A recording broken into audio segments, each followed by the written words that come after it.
Thanks for joining me. I'm Kejang Henry in Douala, Cameroon. Welcome to the forum. Once upon a time, there was a football commentator in Cameroon. His name is Zachary Kwo. In fact, alongside his professional partner at the time, Albert Bengue, Zachary Kwo made Cameroonians proud listening to the radio, particularly Radio Cameroon, and especially when he was commenting football when it comes to the Indomitable Lions playing against any other powerful nation on the continent. Today, another football commentator has decided to pay homage.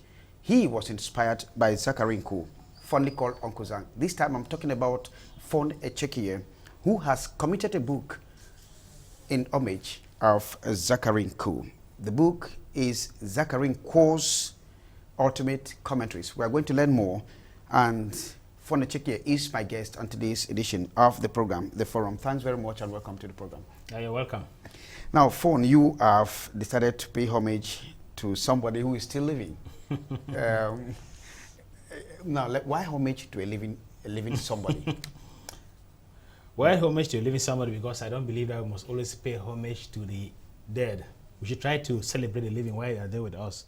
Don't wait for people to die, then come and say that was, we in remembrance of what this man did, we decorated with this and that and stuff like that. No, we have to evolve with the times. There's technological development, so we have to, human beings should have to demonstrate that their brains too, and the way they look at things also has to evolve.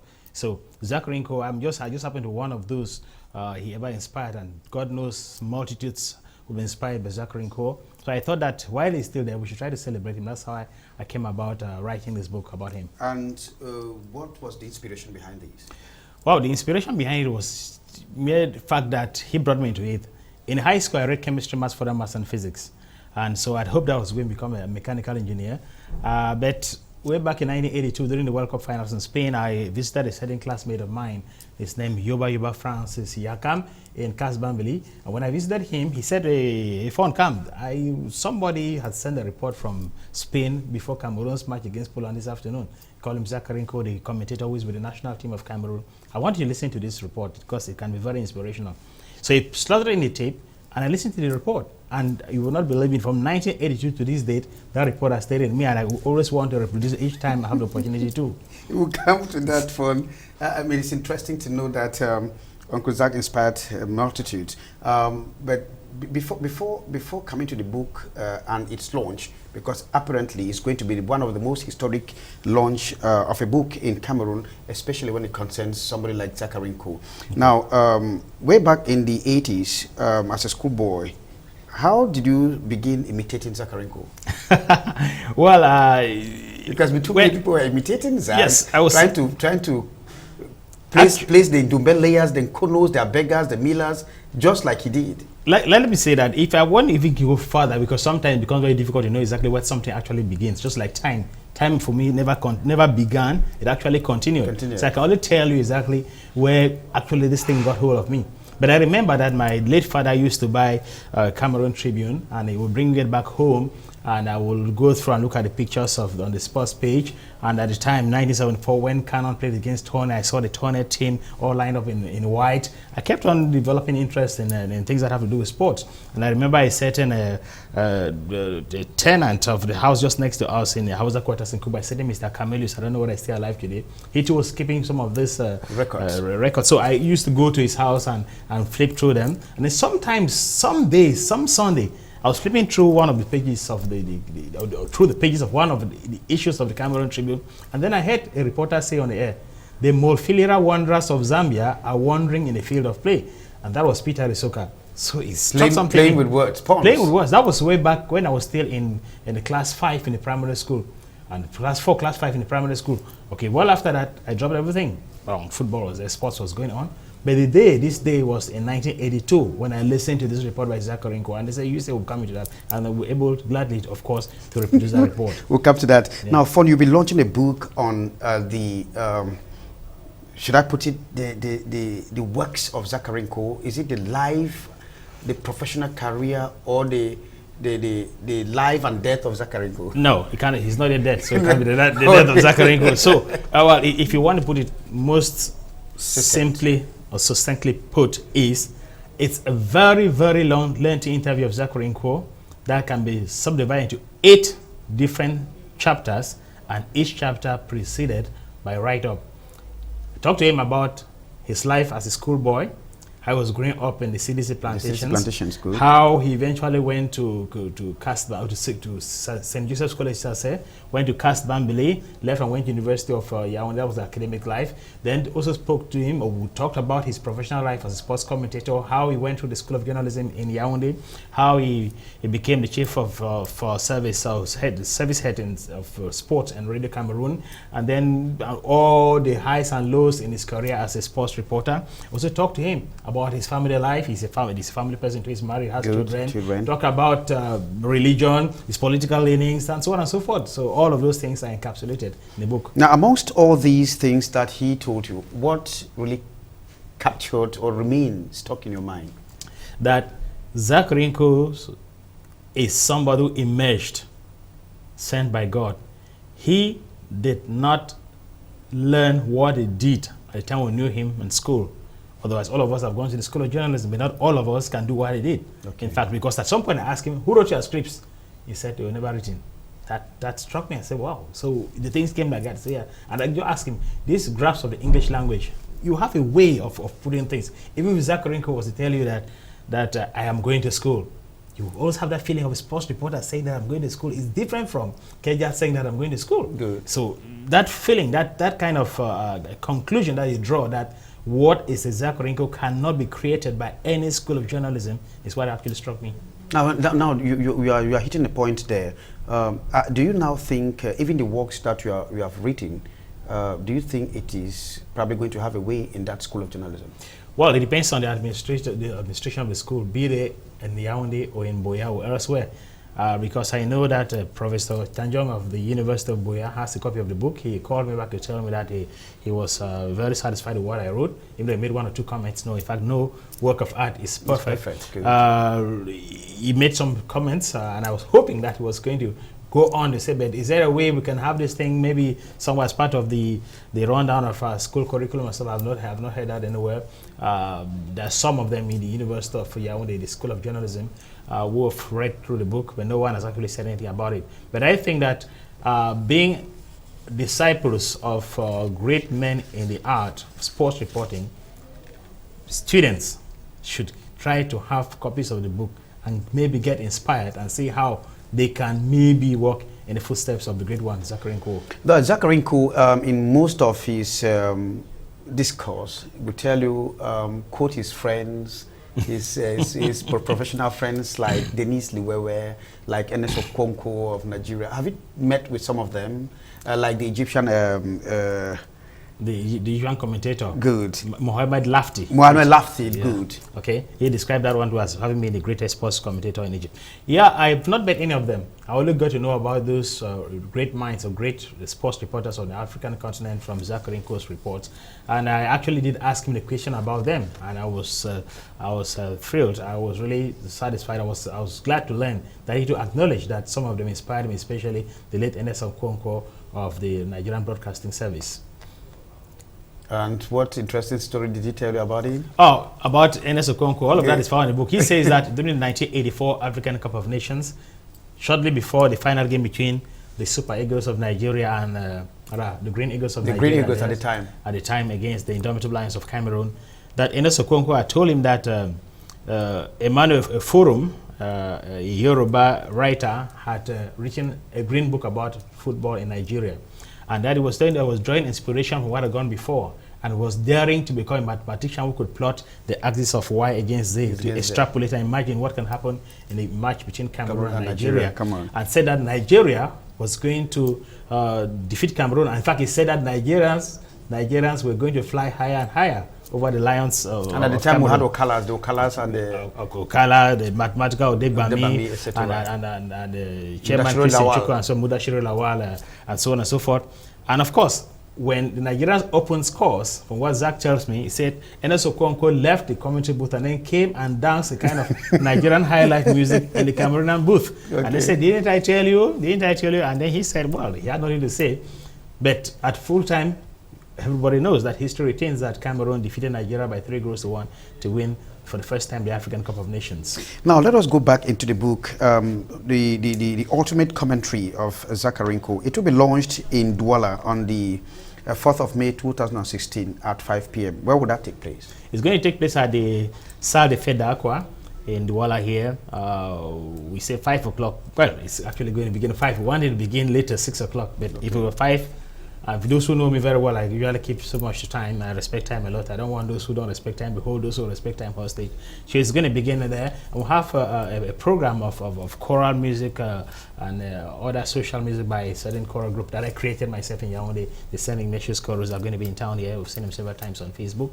And we're going to having the personalities like Christian Cardinal Toomey. And if all goes well, the governor of the Littoral region is going to be there. The government delegate to the Douala Urban Council has given his go-ahead, has given his word, is going to be there. And many others are going to be there. We're going to have a write-up on sports journalism in Cameroon by Metra Shuntang, who is coming all the way from Boya. Of course, we're going to be having Chechuma Banla, who himself has been in it. And he's going to be telling the world the story, what he knows about me. And actually, when he did that in Boya, when we had the first lunch there, he told me things about myself that I had forgotten long ago, and I was really pleasantly surprised. So we're going to have want to make it compact but exciting on the Wednesday, the 4th of May 2016. And let us remind our televiewers that the book has been reviewed by our own Azure Opio. Now, Fon,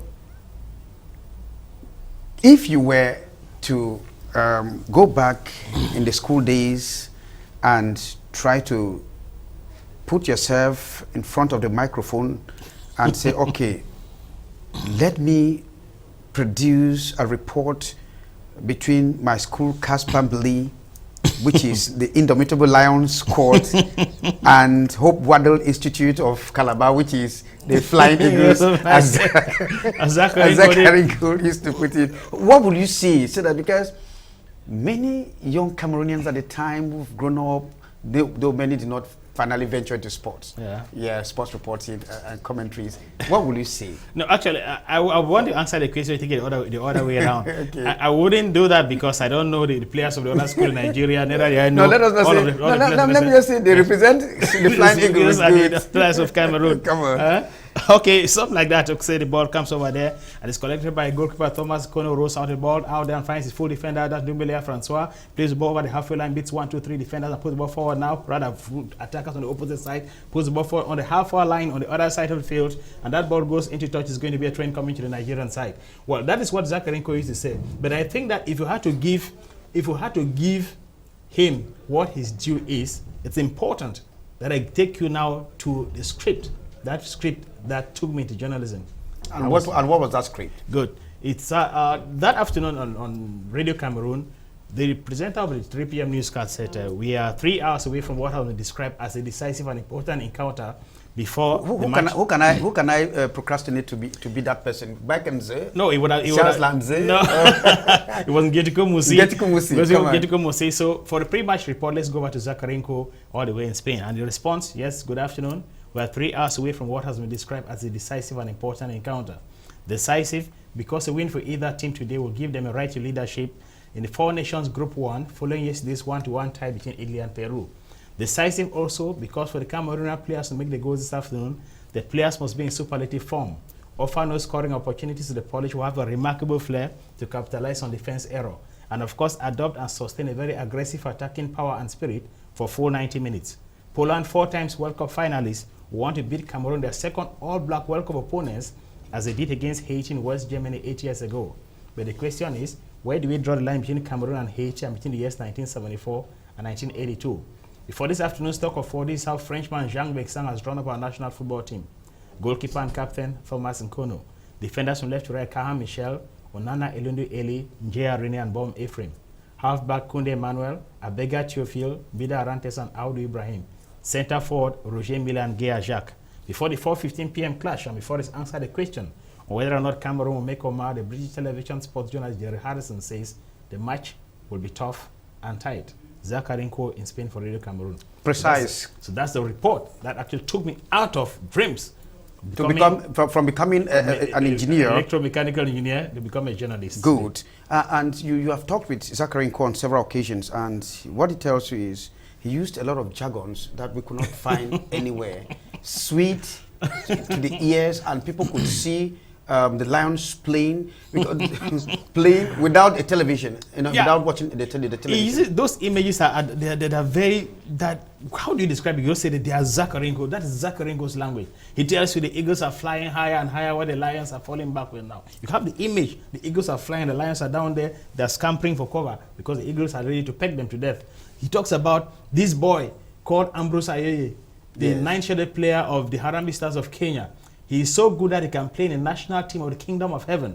Good. When he speaks like that, somebody on earth can play in the national team of the Kingdom of Heaven. It gives you the image of somebody who is so good, who has what it takes to deliver no matter what. And that can only be Zakarenko. You are not taught that at school. You've gone to school. You are not taught that in school. You're not taught in school. It's not possible. And you find Ambrose Oyeye playing lined up with the angels. Lined up with the angels. Of course, the only human being coming to meet the celestial bliss. And he is delivering on promise. And it's terrible. He uses language, and the essence of mass communication is the essence of journalism. Is to simplify, able to communicate for the masses. The simplest form. You know that at some point Zakarenko used the language to the point where francophones understood him well, and preferred that she would want to run a commentary because by twist of fate again, more often than not, when he was running the commentaries, the Cameroonian team, either the national team or CANAL or Tone, would scored.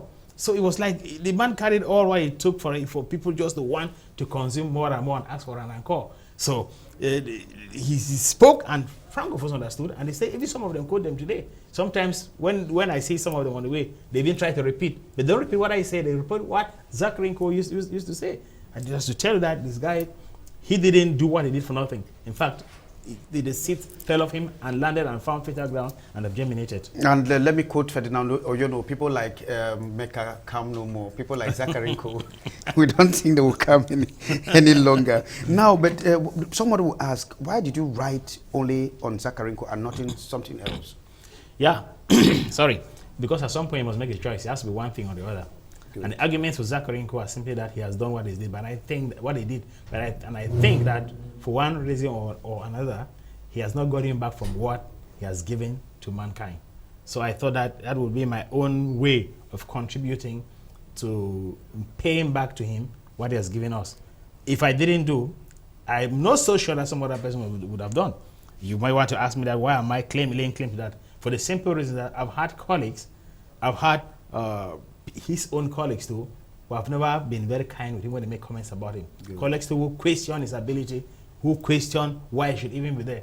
You know, sometime at CRTV, when I used to present Sport Vision, when I was in charge of the sports service, sometimes to celebrate some of these mentors who have come and gone, I would go back to the library and take out the videotapes and chop out pictures of how they began setting programs. Good. And I had them played on the air for them for the viewers to relive those memories.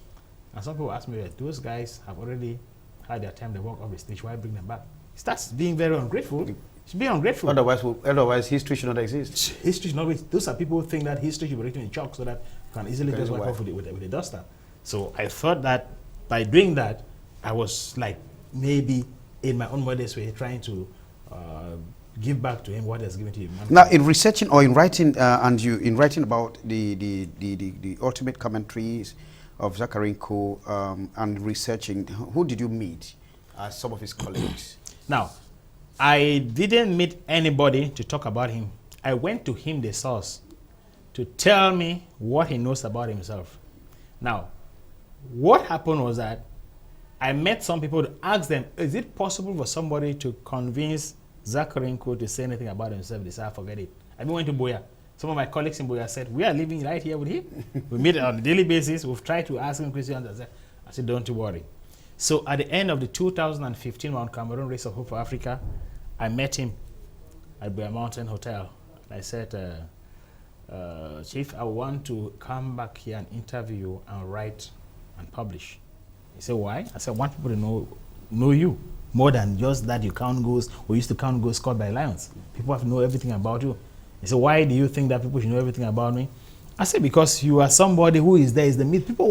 Others want to copy Personally, I try to copy you. I don't know whether I did it well or not, but you inspired me in a way. There are others who out there who might not have the opportunity to have listened to you before, but they want to read things about you and then be able to see if they can copy you. He said, okay, go right ahead. So that's how I made 4 trips to Buea, interviewed him, and had all those the interviews on record.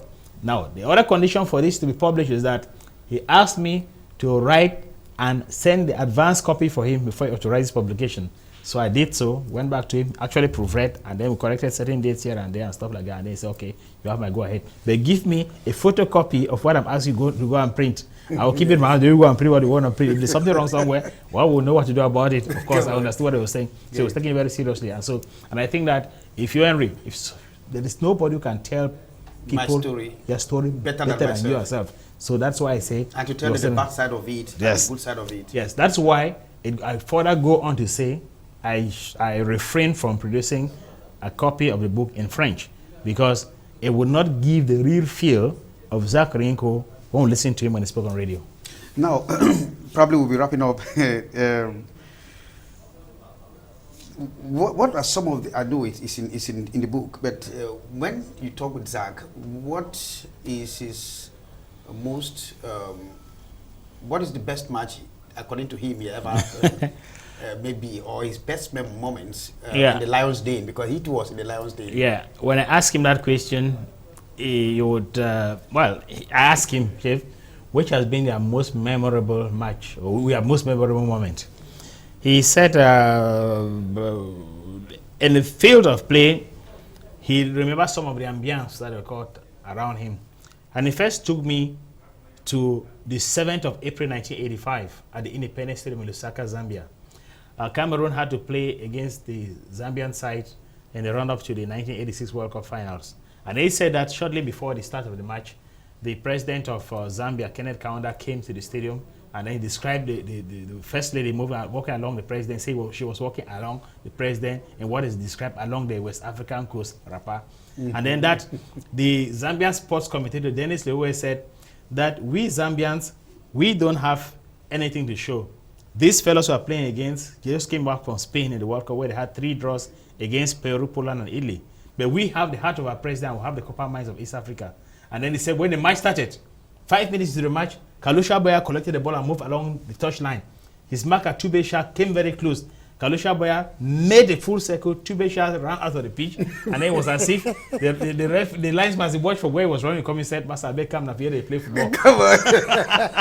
so he had those kind of anecdotes. And then he said, but actually, he remembered the match between CANAL Sportif and ASB Lima of Kinshasa Zaire. That match was played way back in 1980 in September of that year. They had played in Yaoundé and they had played to a 2-2 tie in Garoua, and now they went out for the return match in Kinshasa. And shortly before the match, President Mobutu Sese Seko was on record to have said that vous êtes d'un pauvre pays géré par un pauvre président. Vous êtes d'un petit pays géré par un pauvre président. Referring to Cameroon. Referring to Cameroon and President Amadou Ahidjo at the time. A small country, or a poor country, or whatever. Small and poor country ruled by a president or whatever. Okay, so the match went on and CANAL Sportif won the African Champions Clubs Cup competition. He said that he will never forget that one. And I asked him about the worst moments. They referred to me, they referred me to the match that was played in 1986 between Cameroon and Egypt in Cairo, where before 100,000 fans at the National Stadium in Cairo, the Lions fought the Egyptians to a standstill. And during that period, there was civil strife in Egypt, and that if had Cameroon won that match, he was not sure that they would have the fans. They would have left the stadium. The few fans who came from Cameroon, the players, and even the officials could have left the stadium. So he said that was very, very. I found that to be very, very, very unsportsmanly. And he also took me to the match in Yaoundé between Cameroon and Morocco to qualify for the World Cup finals. So those were great moments. In fact, all of those moments that you want to know about Zach in terms of his souvenirs, they're all found in the book. And of course, these souvenirs, some of the times are bitter ones. You as sports commentator, when you look at what Zach used to talk about our football, that is our clubs, CANAL, Tone, Union at the time, and even clubs in the Southwest, PWD, etc., etc., Koi of Marwa, Lespo, Limbe, etc. And what we are living today, how do you judge it? How? I don't think I can say anything new. It's what everybody is saying. There's no relationship between what is happening today and what used to happen in years gone by. In years gone by, football made in Cameroon was quite durable. Today it is not. At the time, people played for the love of country, love of flag, patriotism. Today, people play for money. And secondly, players who just barely start learning how to kick the ball in the field, once you are hailed and applauded by the fans, the next day you say they're going abroad. Whereas they have not found a real base for developing their talents and so on and so forth. And then thirdly, the management of Cameroon football, which has been in total tantrums all this while. All of that contributes to make it impossible to impede progress of our football. That's why football in Cameroon today is downhill. Well, Fon, thanks very much, and we wish you more grace to your able. In fact, who else will be coming? The media, certainly. Yeah. And let me say we will be there. Okay. Thanks very much for having been part of the program, Fon Echekiye, and to you televiewers, we want to thank you for having watched this edition of the program, The Forum. From all of us, it's goodbye from me.